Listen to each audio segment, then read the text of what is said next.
Halo semua, terima kasih untuk kalian yang sudah mengklik video ini dan kencangkan imajinasi Anda dan nikmati sensasi horornya.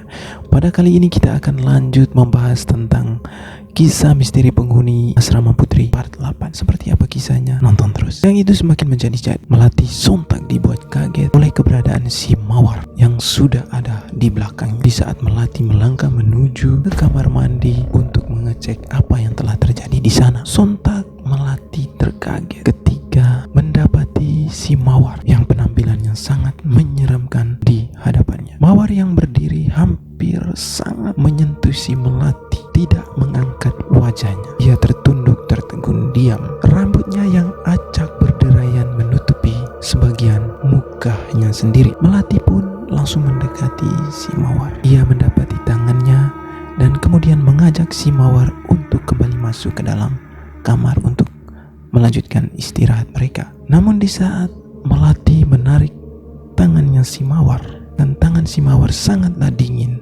dan seketika itu si Mawar pun mencengkram dengan kuat tangan si Melati. Melati tidak memikirkan hal aneh yang sedang menimpa si Mawar. Ia justru merangkul kembali si Mawar untuk diajak masuk ke dalam kamar, dan seketika itu pun Mawar menunjukkan mukanya yang asli.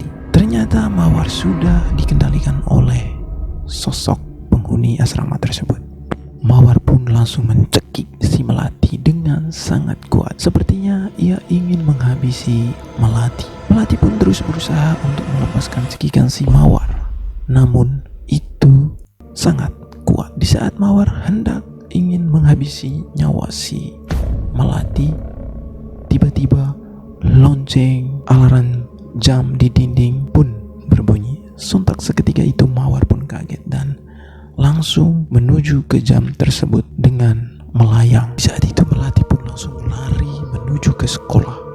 Akan tetapi Mawar pun kembali mengejar si Melati. Melati tidak berdaya oleh kecepatan si Mawar yang mengejarnya. Jam sudah menunjukkan pukul 1:15. Siswa dan siswi pun telah pulang sekolah dan mereka berjalan masuk menuju asrama tersebut. Namun anehnya mereka tidak menemukan namun anehnya mereka tidak mendapati kondisi dan situasi yang dialami oleh Mawar dan juga Melati di siang itu. Semuanya tampak baik-baik saja. Mawar dan Melati sedang beristirahat di dalam kamar asrama itu yang saling berseberangan tempat tidur. Anak-anak lain tampak biasa saja. Mereka riang gembira walaupun di tengah kelaparan dan juga kelelahan setelah mengikuti KBM di sekolah tadi. Mereka menyaksikan Mawar dan Melati tengah terlelap tidur tempat tidur itu. Namun keduanya terbangun setelah mendapati keramaian di ruangan itu. Sepertinya mereka tidak mengingat apapun yang telah menimpa mereka berdua 1 jam yang lalu. Akan tetapi hal aneh dilihat oleh salah satu teman Mawar dan juga Melati yang tengah duduk di ujung kamar itu yang sedang melepaskan sepatunya. Ia bernama Bunga. Di saat sedang melepaskan sepatunya, Bunga melihat hal aneh yang terjadi pada Bunga dan juga yang terjadi pada Mawar dan juga Melati. Bunga pun sontak kaget melihat hal itu. Namun ia menyaksikan bahwa teman-temannya yang lain tak merasakan dan juga tak melihat hal-hal aneh yang telah menimpa pada si Bunga, telah menimpa si Mawar dan juga Melati. Justru teman-teman yang lain mendekati si Mawar dan menanyakan kondisinya saat itu. Kemudian di saat berpapasan dengan Mawar dan Melati, Bunga pun mencium bau yang tak sedap yang datang dari keduanya. Di saat Bunga menoleh ke belakang setelah berpapasan dengan keduanya, ia melihat ada sosok yang sangat menyeramkan berada di belakang kedua temannya itu. Sontak hal itu membuat si Bunga sangat ketakutan. Namun ia memendamkan penglihatannya itu di dalam hatinya. Siang itu Bunga menyadari bahwa di tempat itu sudah terjadi hal-hal yang aneh. Bunga pun terus berjalan pada lorong itu menjauhi kedua temannya itu. Bunga mengamati gerak-gerik kedua temannya itu